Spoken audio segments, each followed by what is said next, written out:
Bhagavad Gita is a book of mankind's collected experience of and answers to life's most basic questions. Who I am, from where do I come, what is my purpose and destiny, and most practically, how do I find happiness? These podcasts originate in the lectures of Neil Bhatt, a disciple of Swami Chinmayananda. They are presented here in 20 to 30-minute segments, each covering 3 of the Gita's 701 verses. Welcome to Gita Wisdom for Daily Living. We had been discussing chapter 1, Arjuna Vishad Yoga, Yoga of Arjuna's grief. So far we have seen that Sanjaya has given us the narration of what's happening in the palace, also what's happening at the Kurukshetra, in the battlefield. He's basically giving us the mental status of each main character in this conflict. So we've seen Dhritarashtra first, then we have seen Duryodhan, then we have seen Arjun. And then we have also seen that Arjun told Krishna that take my chariot and place it in the middle of the 2 armies. So what we have seen so far is both Arjuna and Duryodhan are having strong egos. One had negative qualities associated with the ego, other has positive qualities associated with the ego. That's the only difference. Therefore we see Arjuna commanding or giving order to Krishna saying, place my chariot in the middle of the 2 armies. How do you know that Arjuna had a big ego? Well, we also seen in Mahabharata, Arjuna was the one who objected to compete with Karna. He's a Sutaputra, I will not compete with him. When they had this competition, that's why Duryodhan gave Karna kingdom of Anga Desh. So he became Angaraj. Because Duryodhan see an opportunity having someone equivalent to Arjuna in his own side. That's how Karna became Duryodhana's best friend. Yotsamana avekshe aham. I want to see ya eta itra samagataha. The people who are gathered here, dhartra rashtrasya durbuddhehe yuddhe priyachikirsavaha. Those who are gathered here just to please this evil-minded Duryodhana. The very words shows his anger and hatred in his own ego. At this point, he sees the army on the other side is a one homogeneous mass of evil. Because their leader is evil, Duryodhana is evil, and all who are gathered on that side are just there to please Duryodhana. There is no other motive Arjuna can see. So he sees the entire army on the other side is nothing but people with evil intentions. They are either themselves are evil or they're just supporting evil for whatever the personal gain or whatever the personal opinion. And now we hear from Sanjay. He gives a very unbiased commentary. He is a commentator just like our news people claim that all we give is the news. Okay? We are not news ourselves. We are not putting our coloring. Sanjaya Vacha. Evam uktva Hrishikeshaha Gudakeshena. This is what told by Arjuna to Hrishikesha. Hrishikesh is one who has the control of the senses. That's one interpretation. Other is the one who has the short hair. Gudakesha, one who has the control over sleep. One who has conquered sleep. Swamiji says that there is no real proof in Mahabharata, in Arjuna's biography, that he has conquered sleep. The Western scholars said the one with the hair in bundles, Gudakesha, hair in a style of bundles. Well, obviously in India we have not seen that hairstyle, but here we can see the African Americans have hair in bundles. So it's possible that Ved Vyas Bhagavan is just saying what they look like and not have this deeper meaning. We have a tendency to find deeper meaning in everything we see in our scriptures. In my first year of architecture, there will be simple tasks like design a handle for a window or a doorknob. And then we obviously have very complicated design, because otherwise how are you going to impress your teacher? So we have tendency to complicate things and see things in a way that it seems so deep in. It is possible that Bhagavan Vidya said, this is how these two people look. So having spoken by Arjuna to Krishna, O Bharata. Bharata here is addressed to Dhritarashtra because he was the king of Bharatkhand. It has been said that Kuru dynasty was the first to organize the society in a statewide society.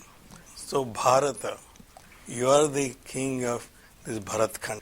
Senayoho ubayoho madhye sapayitva ratha uttamam. So we have the confirmation from Sanjay that Krishna followed the order. Thus ordered by Arjuna, Krishna placed the chariot in the middle of the two armies. Bhisma Drona Pramukhataha Sarvesam cha Mahikshitam Uvacha Partha Pasyetan Samavetan Kuruniti. He put it right in front of Bhisma and Drona. He could have put right in front of Duryodhana. And then he said, the first sentence uttered by Krishna in Bhagavad Gita, the only time we hear it indirectly from Sanjay. Otherwise we hear his direct words, Sri Bhagavan Uvacha. But here Sanjay says what Krishna said to Arjuna. Pasyetan samavetan kurun iti. Make sure you see all the Kurus who are gathered here. Look at Bhishma and Drona and other kings, but also see all the Kurus gathered here. Because what was Arjuna's intention? He just wanted to see who are against him. He wanted to see who are gathered here to please this evil Duryodhana. He very clearly said, that's all I want to see. I want to make sure that I understand who I am fighting with. Therefore, Krishna put him right in front of Bhishma and Drona. It's not the homogeneous mass of evil that you are facing. That once you wipe out that evil, things will be just well and good. There won't be any problems, no side effects. Everything will be just good. So this is how we also save the world. We think that if we eradicate the evil from this world, well, we have learned in the last few years, eradicating anything doesn't solve anything unless the cause for the evil is eradicated. So he said just eradicating the other side completely will not solve the problem. It may create more problems, but you have to be prepared for that. You should know what you are dealing with. Therefore he put Arjuna's chariot right in with Bhishma and Drona because they are clearly not part of evil. But the more important is said, see all the Kurus who are gathered here. Arjuna himself was a Kuru. He was the descendant of the Kuru dynasty. Both Kauravas and Pandavas are descendants of Kuru dynasty. Up till now, we have heard Arjuna referring to Kaurava as Dhartarashtranam, Dhritarashtra's sons. His animosity was against Dhritarashtra's son, not against Kurus. Therefore, in the previous time when Arjuna fought with even Bhishma, there was not really big problem. Basically protecting Virat's kingdom, and he fought with Bhishma. He didn't have any problem fighting with Bhishma before. Obviously he didn't have to kill him, but we couldn't kill him anyway. But this time Krishna says, look at all the Kurus. Don't only look at Dhritarashtra's putra. So he gives him instruction indirectly. Make sure that you are aware that all your family members are involved on both sides. In the next two verses say, Tatra apasyat sthitan partha pitrunatha pitamahan acharyan matulan bhartran putran pautran sakhimstata. So now he is obviously observing on both sides that he doesn't see just the evil and good divided by a line. This is what we do in our life. We divide this world of liking and disliking with an imaginary line in my mind. That if I can avoid this, which I don't like, the world will be nothing, my life will be nothing but pure happiness. Well, we tend to forget that those are intertwined with each other. The world which I like and world which I don't like, they're intertwined with each other. So some of us in elections are party line voters. Because we clearly see that this side is the side of good and that side is the side of not so good. It's only when you find out that the world is not as clearly divided into good and evil as we like to think. In our childhood it's very simple. Who are bad people and who are good people. Cowboys and Indians. But world is not like that. And Krishna wants to make sure that Arjuna understands that. There is also another implication which we heard from lots of commentators, that as we have seen that Arjuna's words indicate he has a big ego. Big ego doesn't mean the person is necessarily bad. Good people have big egos. Artists have big egos. Architects have big egos. It's actually said in our profession. Unless they're reading Gita. It's generally said in our profession that you can't have two architects in the same room. Their egos are so big that no room in this world is large enough to contain two egos of the two architects at the same time. And I learned hard way that when we collaborate with other firms, two architects have to collaborate with each other. And it's a lesson in humility. I was fortunate enough to get this lesson very early on in my career when I came here. So when I was in Dallas, when I first came, I worked for a very large firm, WZMH, somewhat specialized in high-rise.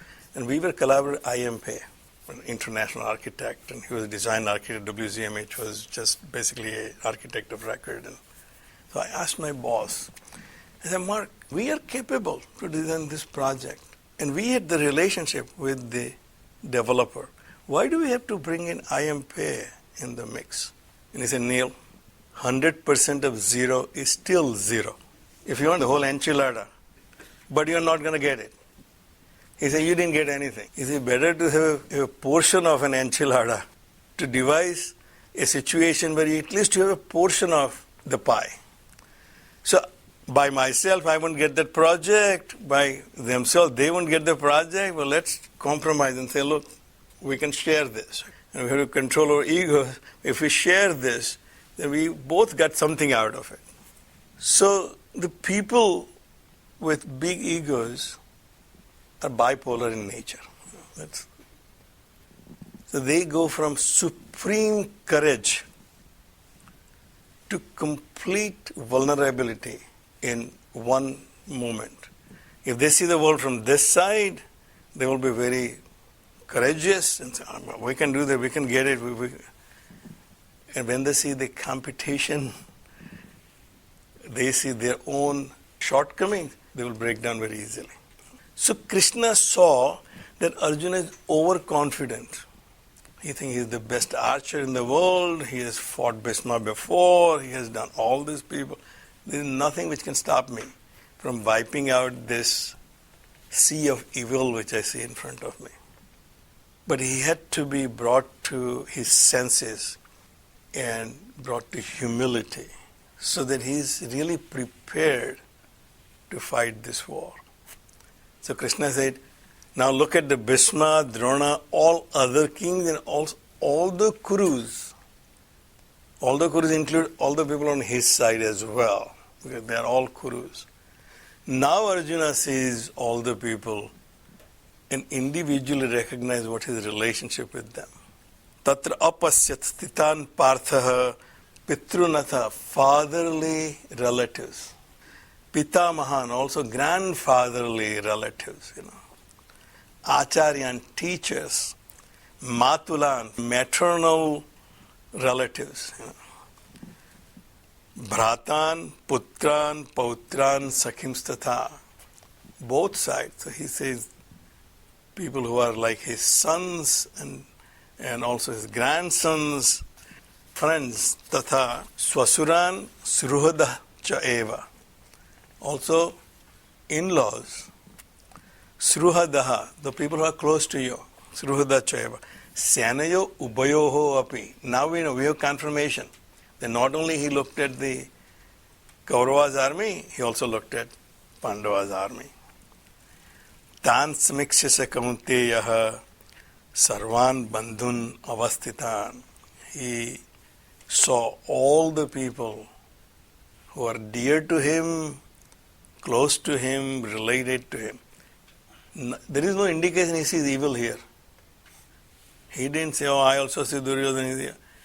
All he saw is the people who are related to him, who are closer to him, who are dear to him.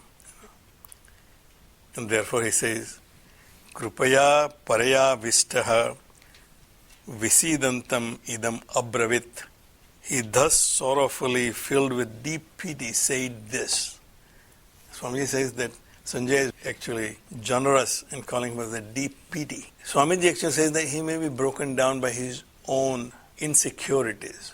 Now he realized that the world is not divided into evil and good, but a mixture of both on all sides.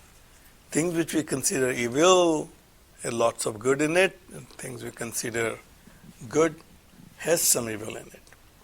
And once I start recognizing, I'm related to both. We identify with both. We identify with people who normally would have considered completely outside our sphere. So I tell people that I have encountered in my life all the things I thought I'll never encounter in my life. Divorce in your family. I never thought 20, 30 years ago that will happen in my family. LGBTQ.